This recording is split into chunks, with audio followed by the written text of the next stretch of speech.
además de tener una connotación penal, también tiene una connotación, digamos, política o constitucional, porque esto ahondaría en esta causal de vacancia que es la incapacidad moral permanente. Estamos ya conectados con Katherine Ampuero. Katherine, muy buenos días. Buenos días, Nicolás. Katherine, para ir por partes, Rafael Vela ha dicho sobre el tema de la investigación al presidente, que ya hemos hablado de esto, ¿no? Y me imagino que eso le va a generar, va a tener consecuencias, ¿no? Que a su criterio, la ley y la Constitución establecen el marco según el cual, en una investigación como la que se ha abierto alrededor de la supuesta existencia de una organización criminal, alrededor del despacho presidencial, donde están todos investigados menos el presidente, en términos prácticos, lo que corresponde es que se abra la investigación. No se le puede acusar, pero sí se le puede investigar. Es lo que ha dicho Rafael Vela. ¿Tú coincides con este punto de vista? Porque una cosa es que lo diga un periodista, que a mí me parece sensato, razonable, pero, o sea, de eso tienen que hablar ustedes, que son los que saben, ¿no? No solamente es sensato y razonable, sino es legal. Es absolutamente constitucional, y siempre lo he dicho, ¿no? Por eso cuando tuvo esta decisión la fiscal Zoraida Ábalos, yo he sido una de las mayores críticas a su decisión de abrir investigación, pero suspender todo acto de investigación. Y en realidad era como un engañamuchachos, porque uno abre investigación, ¿para qué? Para investigar, pues, no abre investigación para suspenderla. Entonces el fiscal Rafael Vela, muy acertadamente, pues, pone nuevamente en el tapete este debate, esta discusión, que en realidad no hay nada que discutir. Aquí es simplemente decisión de querer investigar y querer llegar a la verdad. Y aquí, Nicolás, me preocupa muchísimo, porque el comunicado ayer del fiscal de la Nación, Pablo Sánchez, en quien hemos tenido un poquito de esperanza de que va a dejar de lado ese nefasto precedente establecido por Zoraida Ábalos y que es un retroceso en la lucha contra la corrupción, saca un comunicado informando a la ciudadanía que ha abierto investigación en contra del exministro Silva y de los congresistas conocidos como los niños de Acción Popular, ¿no? Que me parece muy bien que les abran la investigación, pero el mensaje, Nicolás, y eso es lo que preocupa, es que no voy a investigar a Pedro Castillo, solamente abro investigación al exministro Silva y a los congresistas de Acción Popular, conocido como los niños, por formar parte de una organización criminal de acuerdo a los indicios que están contenidos en el informe que justamente ha trasladado el fiscal Rafael Vela en su calidad de coordinador de lavado de activos. No olvidemos que Karen López Arredondo se está acogiendo al proceso de colaboración eficaz allí en lavado de activos. Y esa información que involucraría a estos señores congresistas de Acción Popular, conocido como los niños, más al exministro de Transportes y Comunicaciones, el señor Silva, y más al presidente de la República, de quien se dice que es el líder de esta organización criminal, toda esta información ha sido trasladado al fiscal de la Nación, Pablo Sánchez, pero él solamente abre investigación contra los ministros y contra el exministro de los congresistas, que son altos funcionarios. Pero Pedro Castillo, el líder de la organización, de acuerdo a las indicaciones y a lo que está yendo la investigación, bien, gracias. O sea, no está abriendo investigación. Claro, pero eso quiere decir, comparte el criterio de Zoraida Ábalos. Claro, pero por el propio interés del presidente de la República, que jura inocencia y que dice que él no ha cometido ningún delito, a él mismo le conviene que la investigación se haga. Ahora, hay un problema que atraviesa esta investigación, Katherine, y que supongo produce desconfianza, ¿no? El hecho de que una de las fiscales más importantes a cargo del proceso revienta pues su Twitter, sus redes sociales de ataques a Castillo y convoca a que vayan a las marchas. O sea, ahí hay un problema. O sea, el ministerio, es decir, cada ciudadano tiene derecho a tener las opiniones políticas que quiera, pero en el momento en que esto entra en conflicto con el ejercicio de tu función, en este caso como fiscal, tendrías que inhibirte, ¿no? O sea, yo tengo opiniones políticas, no quiero que estas opiniones políticas sesguen mi investigación, y por la salud de la investigación, mejor que otro fiscal o otra fiscal se haga cargo. ¿No sería lo razonable esto en relación a la doctora Córdoba, por ejemplo? Sí, ha sido lamentable porque lo que tiene que demostrar un fiscal, y no solamente lo hemos visto con la fiscal Córdoba, también en algún momento lo hemos visto con el fiscal José Domingo Pérez, para ser horizontales, claro, para equilibrarlo. Ser directos. José Domingo Pérez también ha tenido declaraciones políticas y un fiscal no puede tener declaraciones políticas porque está detrás la imagen de la institución que representa, esta institución que es el Ministerio Público, y en sus investigaciones tienen que ser objetivos y obviamente tienen que respetar el principio de legalidad. Y para evitar cuestionamientos, si ha tenido esas declaraciones políticas, la ciudadanía ya no cree mucho en esa objetividad, no cree en esa imparcialidad de la investigación y obviamente es mejor dar un paso al costado para preservar la investigación, porque al final lo que haces es hacer daño a ese caso. Pero en este caso específico que vincula al presidente Pedro Castillo, que quede claro que la fiscal Córdoba no puede investigarla. Claro, quien investiga es el fiscal de la Nación, que en su momento fue Zoraida Ábalos y ahora es Pablo Sánchez, porque ningún fiscal provincial o superior tiene facultad para investigar a un alto funcionario del Estado como es un congresista o un exministro de Estado y con mayor razón un presidente de la República. Ahora, lo que yo no entiendo es este tratamiento tan diferenciado de los colaboradores eficaces.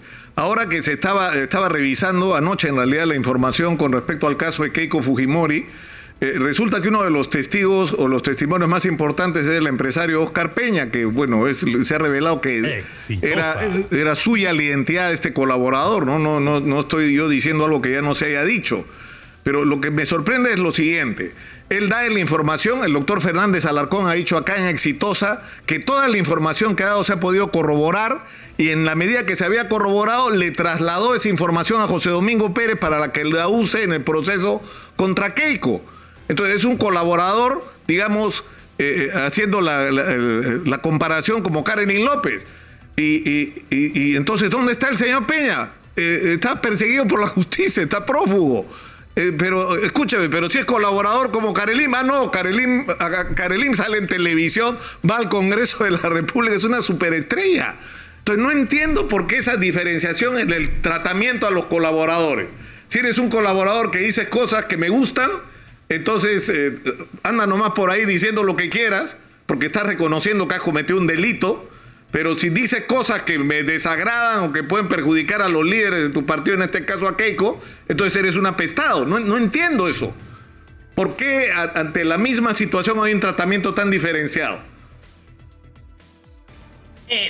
Bueno, en el caso de Karen López, ella tiene graves acusaciones de corrupción. Por eso es que tiene 2 investigaciones abiertas en el subsistema anticorrupción. Uno vinculado al puente Tarata, ¿no? Esta obra en San Martín que costó más de $200 millones, la adjudicación. Y la otra investigación es por el tema de Petroperú, donde está vinculado el exgerente de Petroperú y este empresario Samir Abudayed con el tema del petróleo, ¿no? O el aceite. El biodiesel. En fin. Ahí, diésel. Y también tiene una tercera investigación que ya no está en el sistema anticorrupción, sino está en las fiscalías de lavado de activos. Y es allí donde ella se ha acogido al proceso de colaboración eficaz. Y que quede claro a la ciudadanía, Karen López Arredondo no está reconociendo haber cometido delitos en las investigaciones por corrupción. Ella se considera inocente. Ella solo está aceptando haber cometido delito de lavado de activos, ¿no? En el proceso donde se está acogiendo a este proceso de colaboración eficaz. En consecuencia, en las investigaciones por corrupción donde ella dice que es inocente, ella tiene la calidad de investigada. Ella en esas investigaciones no es colaboradora eficaz, ¿ya? Entonces ella tiene que someterse a esa investigación como cualquier investigado común y corriente, y ahí los fiscales pueden disponer las medidas en contra de ella como lo hacen con cualquier otro investigado, que eso quede claro. a ella solamente le darán beneficios por lo que está reconociendo, en este caso, en el tema de lavado de activos, que hasta ahora lo que está señalando se está corrompiendo. Pero en los otros, claro, pero es cierto lo que tú dices, en los otros casos donde ella no reconoce la comisión de ningún delito, pero la Fiscalía presume que se ha cometido delitos, la Fiscalía debería actuar con la misma firmeza con la que actúa con los otros investigados y claramente no lo está haciendo. Correcto. Ahora, para pasar rápidamente a otro tema, el del plagio, esta denuncia penal que de oficio ha abierto el Ministerio Público en contra del profesor Castillo y su esposa. ¿Eso es procedente? Es decir, no se han adelantado, es decir, no habría que esperar que haya algún tipo de diligencia previa, creo que se llaman, es decir, hacer algún tipo de pericia, recibir algún tipo de información antes de proceder a una denuncia o una investigación de esta naturaleza. Exitosa. Justamente lo que tú señalas son diligencias que se ejecutan o se realizan propiamente dentro de una investigación preliminar. Para eso es la investigación preliminar, para que se realicen estas diligencias urgentes y necesarias que te van a permitir continuar con el proceso o archivarla. Eso de diligencias previas a una investigación preliminar no existe, dentro del código no existe. El que lo usen algunos fiscales no quiere decir que sea legal, ¿no? Aquí el código simplemente habla frente a los indicios simples, como ya se ha visto indicios, ¿no es cierto?, los simples, porque hay personas que no existen, cuyos nombres están consignadas en ese trabajo de maestría, y sin embargo estas personas son fantasmas, así como los compañeros fantasmas de la excongresista fujimorista, que también fue investigada por sí, estos profesores, ¿no? Y tenía sus compañeros fantasmas. En esta tesis también se consignaron nombres que buscas en la RENIEC y no existen. Entonces, esos ya son indicios simples bajo los cuales ya son suficientes para abrir una investigación preliminar como lo ha hecho la Fiscalía. Ahora, he visto también que señalan por qué es un fiscal de Tacabamba o Cajamarca. Pues él es el competente. ¿Por qué? Porque son hechos que se han suscitado antes de que el presidente Pedro Castillo ocupara el cargo de presidente. Son hechos anteriores. En consecuencia, ¿quién es competente ahí? El fiscal del lugar donde se ha cometido estos hechos. Pero esto que está diciendo es relevante, Catherine, porque estamos hablando de hechos que ocurrieron antes de que el presidente lo fuera. Pongámonos en el caso de que la investigación por el plagio concluye que sí hubo plagio y que por lo tanto hubo delito, que no sé exactamente cuál es el delito no sé, tú me explicarás cuál es, pero el presidente en ese caso sí podría ser no solo investigado, sino acusado, porque no era presidente cuando ocurrieron los hechos, o no. Lo que pasa es que la figura presidencial sí lo protege durante el ejercicio de su cargo, así hayan sido los hechos anteriores, ¿no? Porque la ley habla, durante su mandato, el presidente solo podrá ser acusado por estos hechos, y no está, pues, los hechos de corrupción ni antes ni durante. Eso está mal, ¿no? O sea, eso es algo que hay que cambiar de la Constitución, ¿no? O sea, yo creo que esta discusión sobre la Constitución está totalmente desfasada. Lo que deberíamos estar discutiendo es qué es lo que hay que cambiar en la Constitución, y de ahí vemos cómo lo hacemos, ¿no es cierto? ¿Cuál va a ser el procedimiento? Pero primero discutamos. Por ejemplo, eso tiene que cambiar. No puede ser. Sí, hay muchas cosas en la Constitución que hay que cambiar y tienen que, digamos, presentar los proyectos correspondientes y debatirse, ¿no?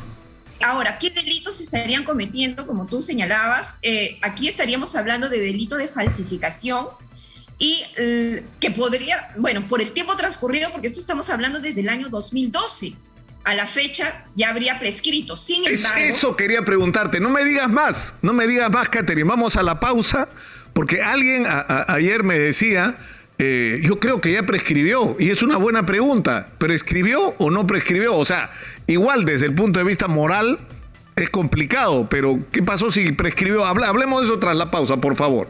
Regresamos con Catherine Ampuero. Estamos conectados con Catherine Ampuero para hablar de este tema puntualmente ahora, del plagio del que se ha acusado en un programa periodístico al presidente Castillo. y a su esposa, a la primera dama, y que ha motivado que la Fiscalía abra una investigación de oficio. Catherine, sobre este tema puntualmente, ¿qué delitos son los que se cometen cuando una persona comete plagio a la hora de hacer su tesis de maestría? Aquí hay delito de falsificación, pero también el delito es la utilización de ese documento falso, en donde se han consignado datos que no obedecen a la verdad.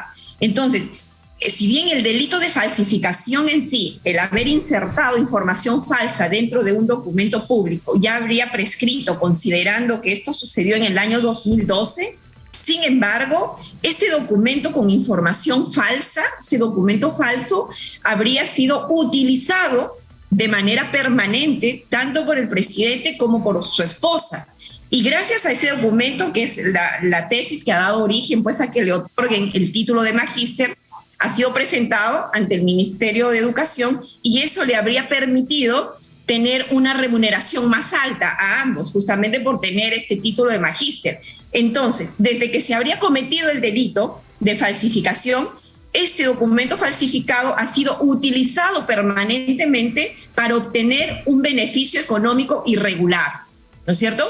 Y se entiende que el presidente ha venido utilizando este documento hasta que, me imagino, habrá pedido licencia para participar en las elecciones y ser presidente. Entonces, si tenemos en cuenta que la utilización del documento falso para obtener un provecho económico, como se habría hecho en este caso, ese delito no habría prescrito.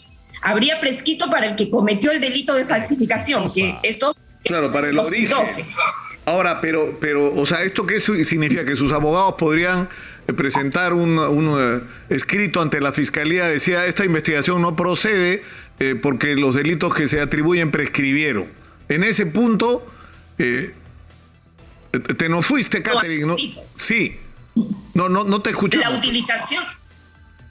La utilización del documento falso no ha prescrito, porque esa utilización del documento falso se habría hecho hasta antes de que el señor presidente, yo me imagino, habrá pedido licencia para participar en las elecciones generales. Entonces, si tenemos en cuenta que también es delito la utilización de un documento falso para obtener un aprovechamiento económico, como este caso que se le ha levantado la remuneración económica por este título, entonces ese delito aún no ha prescrito. Ahora, y él va a tener que responder penalmente por ese delito, ese cobro, ese doble cobro en exceso que ha tenido por parte del Estado, ahora, gracias a ese título fraguado.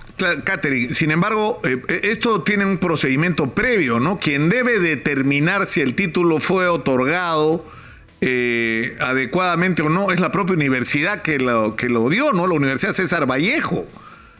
Es decir, la Universidad César Vallejo le da un título que ahora resulta, al pasarlo por el Tuniting, este programa de certificación, resulta que aparece que hay más coincidencias de las que están permitidas normalmente. Entonces, es la universidad la que tiene que decir si vale o no vale el diploma de maestría otorgado o no. Y a partir de eso, determinar si la investigación continúa o no. ¿Qué pasa si la universidad dice el título es válido? La Fiscalía no tiene ningún impedimento para iniciar una investigación como efectivamente lo ha hecho. No es un requisito previo para investigar por delito de falsificación, por uso de documento falso o por un cobro en exceso, el obtener un informe previo de la universidad involucrada, en este caso la Universidad César Vallejo. La investigación que puede hacer este ente privado, ¿no? La Universidad César Vallejo hará su investigación, presentará sus conclusiones y luego lo podrán presentar ante la Fiscalía. Pero de ninguna manera este es un requisito previo para que el fiscal pueda iniciar una investigación como titular de la acción penal. Porque, ojo, no solamente estamos hablando de plagio, ¿no?, respecto de la tesis en sí, sino también que algunos nombres que aparecen ahí de certificadores, de acuerdo a la información periodística que se está viendo, son personas que no existen. Son fantasmas, como de la ex congresista Yesenia Ponce. Ya me acordé el nombre de esta congresista que tenía sus compañeros fantasmas. Habría aquí también esa irregularidad. debe ser tacaña, que es la manera correcta de decirlo, no como dijo Aníbal Vázquez refiriendo.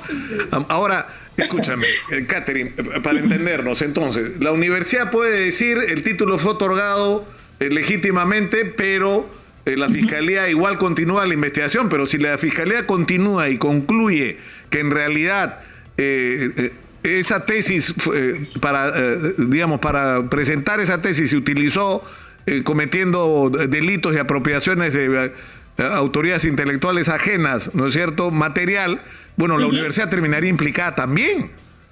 Porque ¿cómo una universidad le puede otorgar un título a alguien que hace un uso indebido de material ajeno? Sí, aquí si las investigaciones demuestran que efectivamente hubo falsificación, de hecho aquí hay una responsabilidad de los funcionarios de turno de la Universidad César Vallejo. Y ahí sí entramos al camino, al ámbito de la prescripción. En el año 2012, en que se habría consignado falta que habría venido de los funcionarios de la César Vallejo de ese entonces para ellos el delito ya habría prescrito. Sin embargo, queda obviamente el tema ético, el tema moral, y con mayor razón para el presidente de la República, ya que existe una causal de vacancia por incapacidad moral permanente. Así un delito haya prescrito o no haya prescrito, ¿no? Entonces esto, además de tener una connotación penal, también tiene una connotación, digamos, política o constitucional, porque esto ahondaría en esta causal de vacancia que es la incapacidad moral permanente. Para terminar, Catherine, ¿cuáles son las penas por estos delitos? Por ejemplo, la utilización de un documento falso, tener un aprovechamiento económico, un beneficio económico irregular, estamos hablando de penas que pueden llegar hasta los 10 años, ¿no? Y más aún si estamos haciendo un concurso real de delitos de cobro indebido, que este es un delito que puede llegar hasta los 4 años de pena privativa de la libertad, ¿no? Entonces estaríamos hablando de un delito de un concurso real de delitos donde las penas se pueden sumar. Así que me parece correcto que la Fiscalía de Tacabamba haya iniciado esta investigación preliminar y dentro de esta investigación preliminar realizar las diligencias, por ejemplo, de pericias, llamar a los nombres que figuran en esta tesis, llamarlos a declarar, obviamente si existen. Ahora, ¿no es cierto? Claro, porque y las información no existiría. Claro, Catherine, y las personas cuyo material fue utilizado sin citarlos o sin esa autorización podrían ir Indecopi a reclamar la violación al derecho de la propiedad intelectual, ¿no? Exitosa. Y eso es un proceso aparte, ¿no? Sí. Ese es un proceso aparte, digamos, en la vía administrativa, porque Indecopi tiene ahí competencia para determinar lo mismo y reconocer este derecho a las personas que se han visto agraviadas. Y de ahí, luego de este informe, por ejemplo, que puede emitirle Indecopi, las personas agraviadas pueden solicitar en la vía civil una indemnización por daños y perjuicios, ya que les habrían prescripciones también. Información equivocada. Ahí hay prescripciones, O sea, sí, también hay prescripciones. Entonces ahí van a tener que evaluar si esto ya habría prescrito o no, porque como vuelvo a repetir, estos hechos datan del año 2012, ¿no? O sea, la fecha ya estaríamos hablando prácticamente de 10 años que habría transcurrido desde que estos hechos. La universidad ha decidido hacer público el documento. En el momento que se haga público, se pone otra vez desde el punto de vista de la propiedad intelectual. Se está publicando un material donde alguien podría decir, oiga, un momentito, han usado mi propiedad intelectual sin mi autorización. Ahora, una última pregunta. Claro, y recién está tomando conocimiento, ¿no? Claro. Entonces eso puede tener su importancia para el tema de la prescripción. En atención a que recién estoy tomando conocimiento que han utilizado documentos de mi autoría, entonces recién inicio una acción legal, por ejemplo, frente a Indecopi, ¿no? Ahora, con respecto a este tema y para terminar, es decir, si la Fiscalía concluyera en su investigación que hay responsabilidad tanto del presidente como la primera dama, el presidente no puede ser acusado porque la Constitución, en el artículo 117, ¿no es cierto? 117, ¿no? Sí, lo bloquea. Sí. Lo bloquea, pero este no es el caso de la primera dama. O sea, la primera dama sí podría enfrentar incluso la amenaza de la cárcel, ¿no? Exitosa. La primera dama responde como cualquier persona de a pie, porque ella no tiene un cargo político, ya no pertenece a la pública, llamémoslo así, es un cargo decorativo el que ella tiene, que no le da ningún beneficio, no le da ninguna protección. Contra ella sí se puede seguir, la pueden acusar y la pueden sentenciar eventualmente, ¿no es cierto? Y ella va a responder a la justicia como lo harías tú, lo haría yo, cualquier otro ciudadano de a pie que no tiene esta protección constitucional porque no son altos funcionarios del Estado. Catherine, muchas gracias. Muchas gracias por habernos atendido. Muy gentil como siempre. Un abrazo.